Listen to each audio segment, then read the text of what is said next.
Have you ever seen something on the ground and wanted to pick it up? Sure, we all have. But what happens if that item is cursed?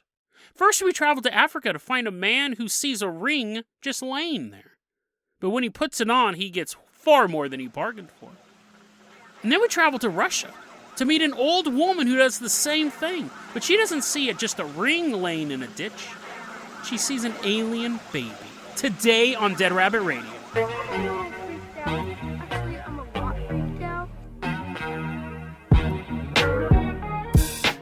Hey everyone, welcome back to another episode of Dead Rabbit Radio. I'm your host, Jason Carpenter. I'm having a great day. I hope you guys are having a great day too. First off, let's introduce our newest Patreon supporter. She is the sun itself. Everyone give a round of applause to Eve Jones as her high temperature melts us all. Our hands stop clapping. A giant effervescent sun ball comes floating in. It's Eve. It is Eve. These intros are getting more and more abstract. Eve, turn into a human, please, and I'll toss you the keys to whatever vehicle. I don't want you to melt them. Eve, you're going to be our captain, our pilot this episode. If you guys can't support the Patreon, or if you're not a celestial body, that's fine too. Just help spread the word about the show. Really, really helps out a lot. Eve Jones, I'm going to toss you the keys to the Dead Rabbit dirigible. We're leaving behind Dead Rabbit Command. We are headed out to Ghana. Specifically, we're headed out to Kasso, Ghana. Dead Rabbit dirigible is flying on out there. Thank you so much, Eve Jones, for piloting this vehicle. It's March 12th, 2021. Incredibly recent story. And in Kasawa, it's pronounced differently every time you say it. It's a weird city. Every time you say it, it has to be pronounced differently. It's the law. In Kasawa, in Ghana, there is a place called Kasawa Iron City. Sounds dope. It's not. It's a school. But if you're going to have a school name, might as well have it named like it's a Transformers headquarters. In Kasawa Iron City, there's a young man named Emmanuel Otibel. He's 17 years old. He's playing video games with his friend. And his friend, for whatever reason, has taken off his ring and set it on the table. Now, that's not unusual. Maybe they're playing like some Super Smash Brothers thing, and you need to get like extra button presses before Star Fox goes to the box level or whatever it is. For whatever reason he took the ring off, that's not important. I can't get lost in the details. Emmanuel's looking at this ring on the table, and he's obsessed with it. He's just staring at it. His guy got kicked off the ledge 100 times. He can't beat his buddy because he's staring at this ring. He takes the ring and he puts it on. And his buddy goes, "Bro, that's my ring. Why are you wearing that ring?" And Emmanuel actually has a really interesting point of view, really interesting way of looking at life. He says, if you own something, and you're my friend, then I can use it too. Which is a super bizarre way of looking at the world. But if you agree with me and you don't want a friend like that, he's walking around in your clothes all the time, driving your car. At best, I mean, he could also be sleeping with your significant other and doing a bunch of other stuff. He's wearing your skin. If you guys think that's a terrible mindset, don't worry. He gets his just desserts. But maybe a little too much for this sin. He takes the guy's ring, and he actually means to give it back, but he kind of forgets. You know, you put a ring on, you go, ooh, this is cool looking, and then you completely forget it exists until you either have to wash your hands, or someone goes, hey, nice ring. A ring is, I'm sure it's the same thing with earrings. I used to have pierced ears in college, but I don't remember them. I don't remember waking up and being like, oh, dude, I remember that Tuesday back in July 1994 when I had my earrings in my ears. You don't remember jewelry. But anyways, so he takes it home. He goes to sleep. When he wakes up the next morning, birds, like the little music, there's sun coming in. Eve Jones is risen for the day. Little bluebirds floating around. Emmanuel is waking up, but before he can get through his first yawn, he realizes searing pain, horrible, horrible pain is shooting through his hand, specifically his ring finger. And he looks down, and his finger is starting to swell up. Tries to take the ring off. Kind of hard when your finger's swelling up. He tries to wash it off with soap. He's trying to do all this stuff to get it off. And his mom is trying to figure out, hey, Emmanuel, why are you screaming in pain in the bathroom? And where did all of my soap go? And he finally admits to his mom, okay, so you know my friend Jeremy, the friend's name isn't in the article, but you know my friend Jeremy, I borrowed his ring because he's my buddy. And the mom's like, of course, you can have all your friend's stuff. He's like, yeah, I know. I put this ring on, and now I can't get it off, and my finger's swole. The mom's like, okay, well, it's one of two things. Either the ring was too small for you, and it's cutting off circulation to your finger, or you have fallen victim to black magic. Now, Emmanuel doesn't want to think of the idea of black. No one wants that as an alternative. Well, you either have arthritis or a witch has cursed you. So he goes and he calls up his buddy. His buddy comes over with a hacksaw and a pair of pliers.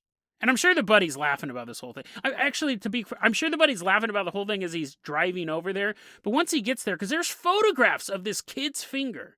It's huge. It's so gross and bloated. Several photographs of this. Once he came over, he probably stopped laughing when he saw his friend's fingers about to fall off.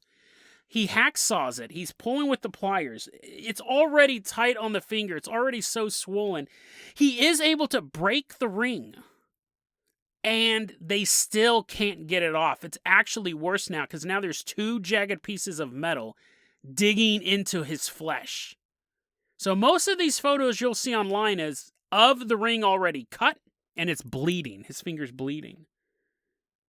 The next step, so here now you have a half a ring on your finger, possibly cursed. You've already tried the hacksaw, you've already tried the pliers, you've tried soap. Step whatever, they bring in a welder. I don't know what they expected this guy to do, right? He's usually putting steel together or cutting steel in half. I don't know what they expected him to do with this piece of jewelry wrapped around this kid's finger. But at this point, they're thinking we might have to eventually chop the kid's finger off. It's definitely like losing circulation. It's swelling up. But eventually, the mom says, okay, before we let the welder, as he's getting his blowtorch ready, okay, hold on. Let's try the whole black magic thing. Maybe you just have some sort of ghost on you. So they called up a spiritualist. She came over. She performed a ritual. And the ring came off. Happy ending, right? Well, kind of. Because while the news articles state that the boy is no longer in danger of losing his finger, one news article said the boy wanted his friend. This whole thing. So basically, let's recap this. Emmanuel finds a ring, puts it on. Magic curse happens, can't take it off. They have to chop it up, they have to destroy it. The best friend, or maybe just acquaintance at this point, he wants a new ring. That's all he can think about. After knowing that in this world, in this real world, this is not fiction, this was reported in several newspapers. In this reality, magical rings exist, and you just watched your friend you just watched a welder show up to your friend's house with a blowtorch. You want a new ring. I would never wear a ring ever again if I knew that was a reality. And apparently it is. This was in several newspapers. And not only that, not only does he want a ring, he wants his friend. He wants his friend, who he magically cursed, to give him a ring. How do you know your friend's not going to curse you and make your finger almost fall off? Anyways, one of the articles said the friend wanted a new ring, and I had a good chuckle at that. Thought, that kid's an idiot, right? I never wear jewelry again. Another article, and these aren't fringe news sites. These are from... Well, Coast to Coast AM is where I first saw the article. But then I went into modernghana.com, which is a mainstream news site in the country, and then announcernewsonline.com, which is a mainstream African newspaper. These aren't the Daily Mail or Daily Star. Another article said the friend not only wanted a new ring, he wanted... I was like, what is going on? What is going on with these friends? These guys are nuts. The other friend, according to this other article, I can't believe this. The other friend, I can't believe the journalist wrote it down. It was just like, yep, I'm gonna go cover a city council meeting after this. This is totally normal. The friend, and according to this other article, wanted not only a new ring, but also wanted. How would you even get this? How would you even get this? The other article, just plain of day, states that the friend wanted newborn baby blood. Hey man, you borrowed my ring, and that wasn't cool, and I had to break it.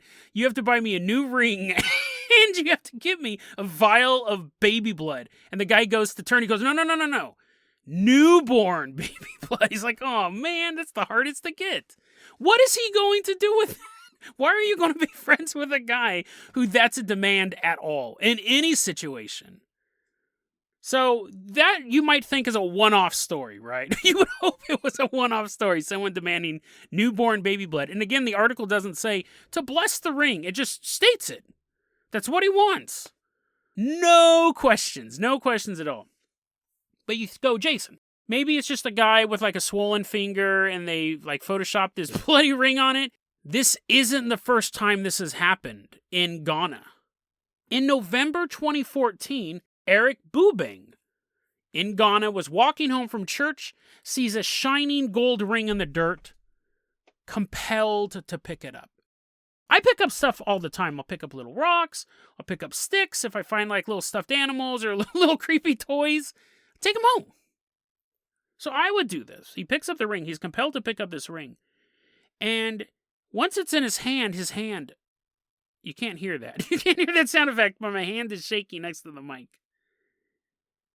And he wants to throw it away immediately, but he can't. His hand's shaking so much. He actually thinks it'd make it easier to throw. It's like you're throwing dice. But he can't. He can't, and he's compelled. He puts it on. The next morning, he wakes up, his finger's swelling up. There's photos of all of that as well. They'll all be in the show notes. There are pictures of people with really, really swollen fingers and rings wrapped around them. And he has the added thing. He says at night he can't sleep because once the sun goes down, he hears voices in his head. You should have put that ring on. You should have thrown it away when you had the chance. All of that stuff. They might just also be telling him about events of the world. He's like, the city council meeting was held today in Ghana. They demanded 10 pints of baby blood before they fixed all those potholes. Who knows? But his article, it doesn't have an ending. His article says they couldn't figure out a way to get the ring off, and they're hoping to get it off soon before his finger comes off. That happened in 2014. I could find no follow-up. So there may be a dude named Eric walking around Ghana right now with 9 fingers. To be specific, to be fair, I'm sure there is at least one person named Eric in the entire country of Ghana who doesn't have all their fingers. But if it's their ring finger, you might want to ask, actually, no, don't walk up to someone who's missing a ring finger and say, hey, you didn't happen to put on a cursed ring, did you? The reason why I wanted to highlight this is because we covered this before about the guy who picked up the pile of corn and it got stuck to his back and they had to bring wizards out to help him. Magic must exist. I'm totally perplexed by these stories that are coming out of Africa. Because you could say the corn one, people are like, maybe he faked it, maybe it was a public service announcement. Who, public service announcement, like the cops are trying to say, don't steal, you might get cursed. What is the public service announcement here? Who do they talk to say, hey, man, we got a deal. How about we let your finger swell up, super disgusting and super painful. Take photos of it, send them out online, and then in return, you get all the baby blood you can drink. Like, what would be the point of having this hoax? Does magic exist?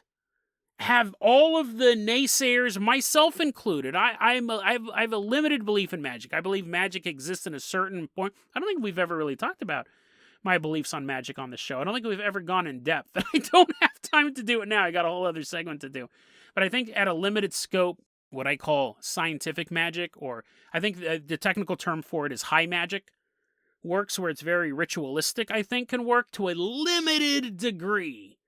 To a very, very limited degree. And everything needs to be in place. You just can't pick up a couple books and learn it. It's a whole thing, and I could honestly do an entire segment on it. I probably will at some point, but that's always been my thing. I didn't think you could just throw cursed rings. I didn't think you could just curse a bag of rings and just drive through town throwing them on the ground.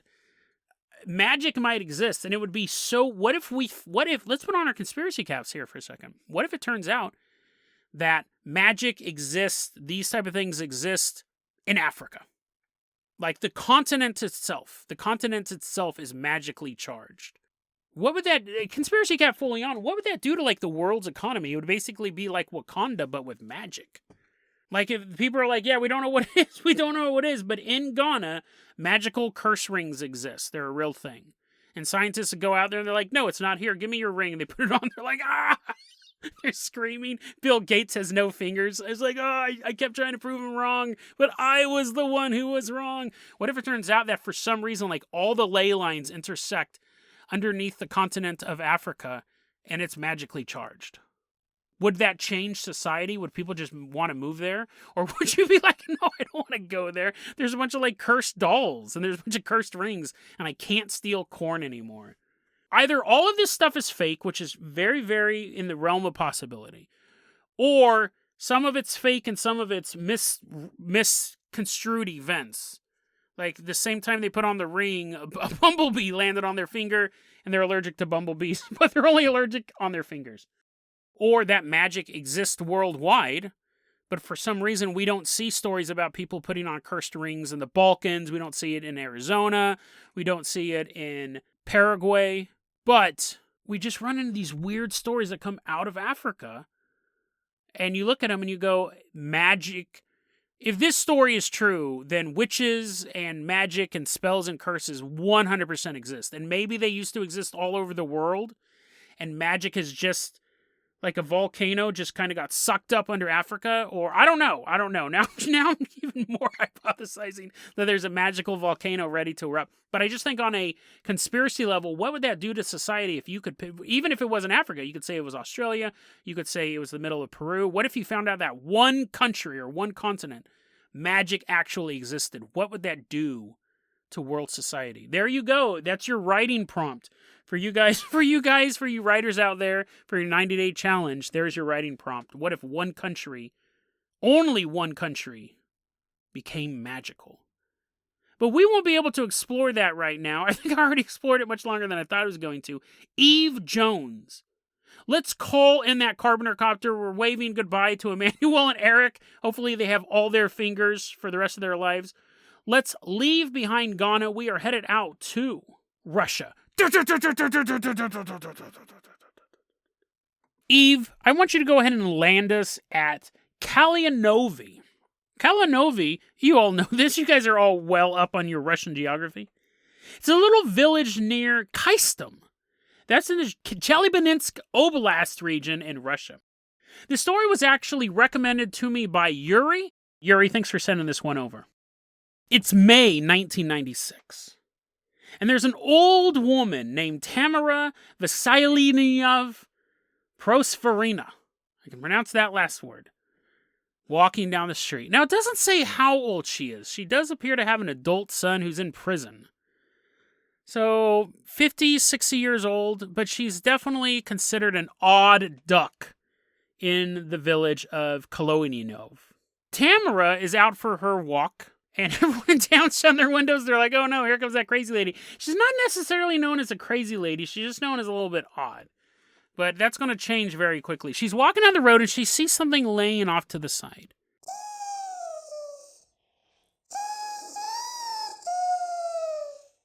She looks down.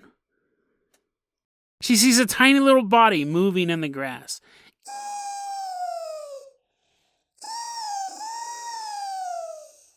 It's around 10 inches long. Super tiny guy, right? Just laying there. No hair on its head. Which, I mean, is to be expected, right? If you're only 10 inches tall, I don't think you're going to have Samson locks. Totally bald little baby. Large eyes. But all of that stuff, I mean, coming across the 10-inch humanoid in the woods is bizarre. Coming across a 10-inch humanoid in an office building is weird. Doesn't matter where it's at. But the most notable feature about this thing is it had ridges along its head. It was described, and there's lots of quote-unquote photographs of this thing. We're going to get into some weird stuff with this story. It had ridges on its head that seemed to form a central, like all lead to a central ridge. It's described as being like a leaf, where you have like the main vein and all the little offshoots of them. And Tamara picks it up. She's like, wow, my name's pronounced differently all of a sudden, now that I found this creature. Tamara picks up this little dude and she goes, I will name you Alishozenka, which means Tiny Alex. I will call you Alexiochnia. And then for the rest of the story, she just calls him Alex. That bit of information is all that we know for sure. Now, you may go, Jason, I know about this story. No. We know all this other stuff. I've done a bunch of research on this. I'm not saying that you haven't, but every article I've read about it has added and subtracted certain details. The only thing every narrative had in common, Tamara, she's at the village of Koloniov. She finds something, it's this tall, it looks like this, that's what she names it. Those are the only details that are all the same. Literally every detail changes from story to story. So I had to create this narrative out of different versions of this. She takes the creature home, and she begins to take care of it. Now, she would feed it a diet of cottage cheese, which is gross anyways. That's the gross of all cheeses. That's the cheese I covered with the maggots on it. I'd rather eat that. She gives him cottage cheese. Nom, nom, nom, nom, nom. He's forcing it. He's like, oh, I wish I was dead. I wish you'd left me in the wilderness. She's feeding him cottage cheese and condensed milk. And she's like, isn't this the best, little baby man? This is what'll help you grow to be 11 inches. He's like, kill me. Her daughter-in-law came over once, and Tamara was like, hey, watch this trick. I'm going to shove this cream down this little creature's mouth. Eat it. She's watching her feed this creature, and the daughter-in-law said, quote, he looked sad. I felt pain while looking at him. A couple people in town did stop by to see this take place. Did stop by to see her feed this little dude. And probably do other stuff. She has strings tied to him. She's like, hey, look at my marionette show. He's like, kill me, please, kill me. It's like that dude in Johnny Got His Gun. He can't communicate, but he really wants to die. She's doing, I don't know if she's doing tricks. I don't know if she's putting him on a little bicycle and making him ride little daredevil loops or something like that. She's probably caring for it as if it was a baby. To be fair, I don't want to turn her into some sort of circus ringmaster. That's what I would have done.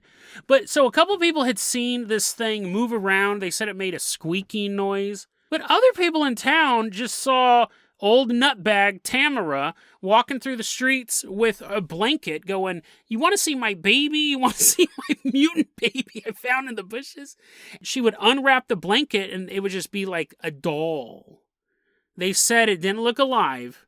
It looked fake. It looked like if it was alive at some point, it wasn't alive now, and it probably wasn't alive. It's probably a doll.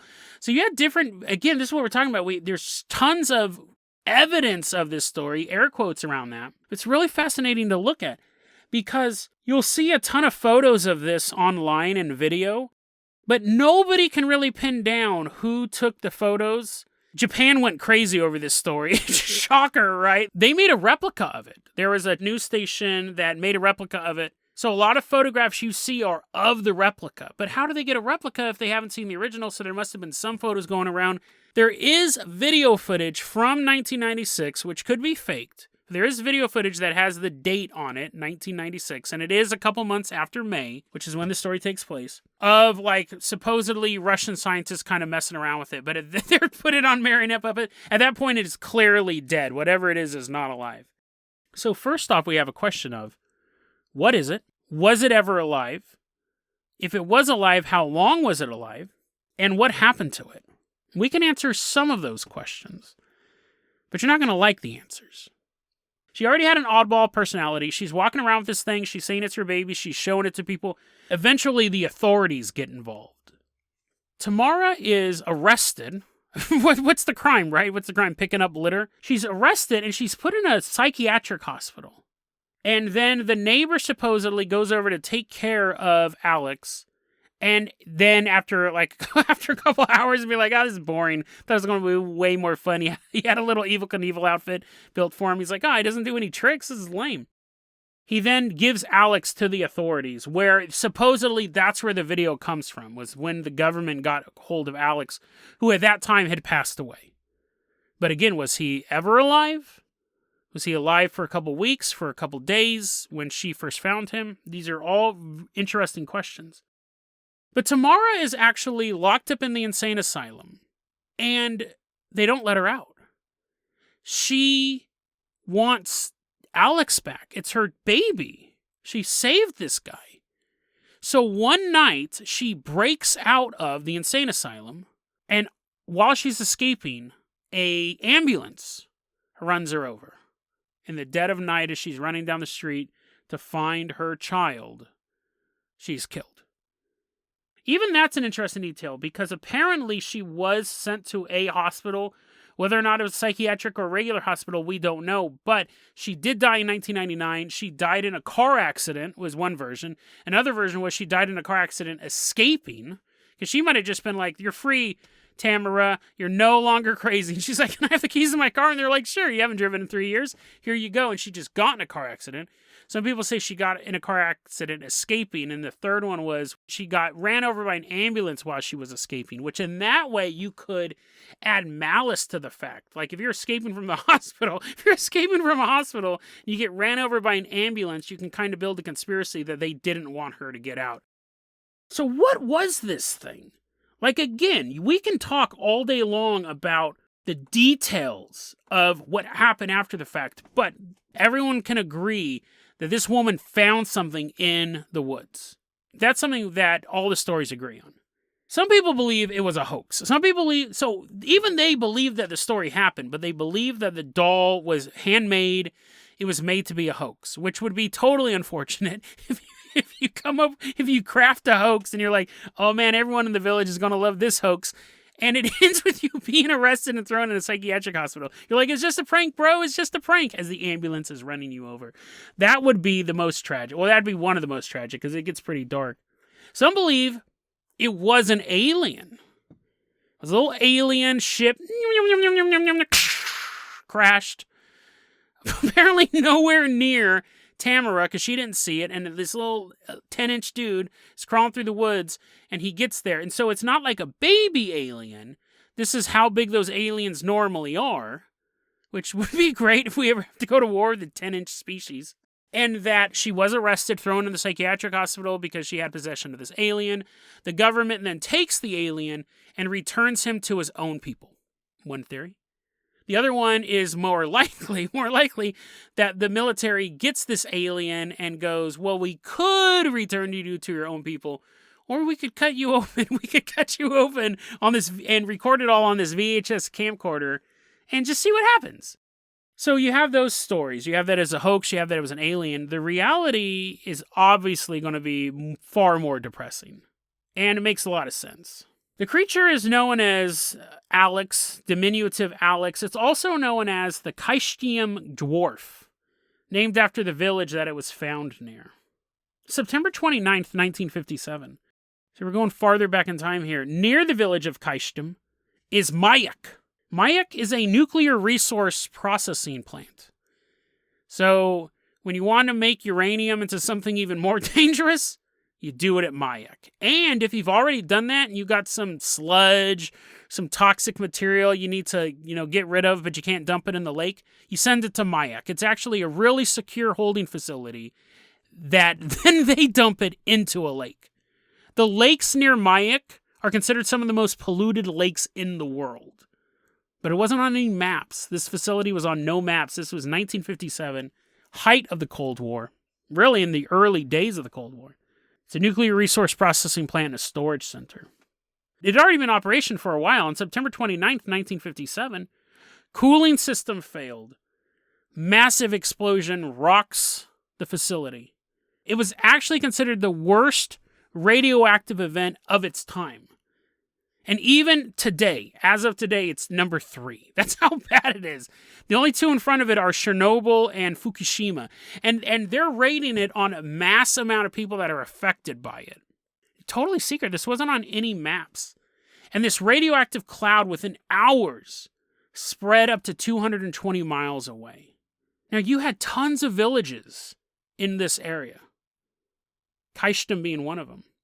So you got this huge plume, this massive explosion. You had all these villages, so you got to evacuate these people, right? Massive toxic radioactive cloud floating around. It took the Soviet government between 7 to 250 days to evacuate people. Not like they were really slow. Not like they were really slow packers. They weren't even telling people what had happened. At that point, everyone's already sick. And that was actually happening. despite the fact that they were hearing nothing from the government about a toxic release, or they need to leave. It had been months, almost a year later, before some of the people heard this story, this official story. People were getting sick in the region. And outside of real information, stories started to spread. Stories about a sickness that was afflicting people. People waking up and skin was just falling off of their bones. They were melting. It was like pouring stew on a barbell. I don't know why that image came to me, but now you have it too. It's like just porridge dripping off of a ladle. Anyways, I'm sorry if you're eating porridge or stew or both. To this day, there's lots of debates over how many people died because of this event. They could say, you can't really say, right? They go, people die of cancer all the time. We don't know if radioactivity is going to make it worse. This is such a secret that for the longest time, the world had no idea what was going on. The CIA knew. They didn't tell anybody because they didn't want it to affect the United States nuclear power plants. They knew pretty quickly. As one of their agents show up, half of his face is missing. He's like, oh man. It's like trying to put soup. They're like, we don't want to hear your soup on a clothes hanger analogy. He's like, it's just like that, blah, blah. They knew right away they didn't want to reveal it. So obviously, we have in this area, we have massive amounts of radiation, the third biggest nuclear accident in human history. Birth defects. Are they happening? If they did, would they be covered up by the Soviet Union? The working theory is this. This child, it was a birth defect that somebody threw into the woods. This doctor, Irina Yuskova, she said, I know exactly what it is. I looked at it. I can tell you what it is. I've seen it before. It's actually well known in medical literature. They're rare, but it's an abnormality we've seen. It's a 22-week-old fetus. It wasn't viable outside of the womb. And it had a trefoil-shaped skull. She goes, it's very, very, it's not common, but it's well known. Now, I looked it up, not the highlight of my afternoon, to be looking at photos of little babies with bumpy heads. It didn't look the same to me, though. It didn't look the same to me. But she said that's what it was. That is one of the options, that it was a fetus or baby, an abandoned baby. You still have to wonder how it got there. Someone still had to place it there. If it was a fetus, they said it could have been alive for like a couple hours at best outside of the womb. And if it was a mutant child, then it may have been able to live a couple weeks, but probably pushing it at a couple days. So those are the working theories. Fetus, who was only 22 weeks old, I don't know, came out, got poured in the womb. Wonder if there's any television out there. It would have lasted for a couple hours. Or it was a 9-month-old baby who was severely deformed. And when it came out, they go, we don't want it. And they ditched it in the woods. How did the fetus get there? I'm thinking like someone just driving down the road with a fetus in their hand. They're like, I mean, you figure with like a baby, they normally leave babies in the woods, but like babies come out. Fetuses are just like chilling in there. I'm not going to go into my limited knowledge of human biology again, but like a fetus that's chilling in there, it's not just naturally going to come out. You got to like take it out. But like babies just come out and you're like, oh man, not this one. And then you toss it in the woods. The fetus, I don't understand. But I guess I don't understand any of it. Yeah, it's either a fetus, it was either a 9-month-old baby that came out of the womb, alien babies, or it was just a puppet. It was a fake, it was a phony. And Tamara pulled the ultimate prank, bro, and ended up getting ran over by an ambulance for it. Whatever it was, I don't think it was a hoax. I think there's too much evidence that it existed. I think she might have been mistaken that it was something else, but other people were seeing it. And then the argument against that is a lot of people in that town had drinking problems. Not everyone. The people who said that's a fake, they didn't. But the daughter-in-law supposedly had a drinking problem, and 2 of the other people who came over to the house had drinking problems and stuff like that, according to one article. I think it's an interesting story for multiple reasons. 1, we don't know what it is. It remains a mystery. That's always interesting. But 2, does it really matter? I mean, yes, this is a paranormal research podcast. We like to look into this stuff, but I find this story kind of heartwarming, even though it has a horrible ending. Whether it was a crashed alien, a viable baby, or a 22-week-old fetus who only had an hour or 2 to live. And it was scooped up off the side of the road by a loving human who took it home, cared for it, fed it, loved it, loved it so much that in the end she broke out of a mental hospital and died trying to see it just one more time. That's pure love. That's true love. That's a mother's love. And it wasn't even her kid. Whatever this thing was, whether it lived for just a few extra minutes or a few weeks, I hope it felt that love. I hope that this thing that was discarded by an uncaring biological parent felt nothing but true love in its final moments on Earth.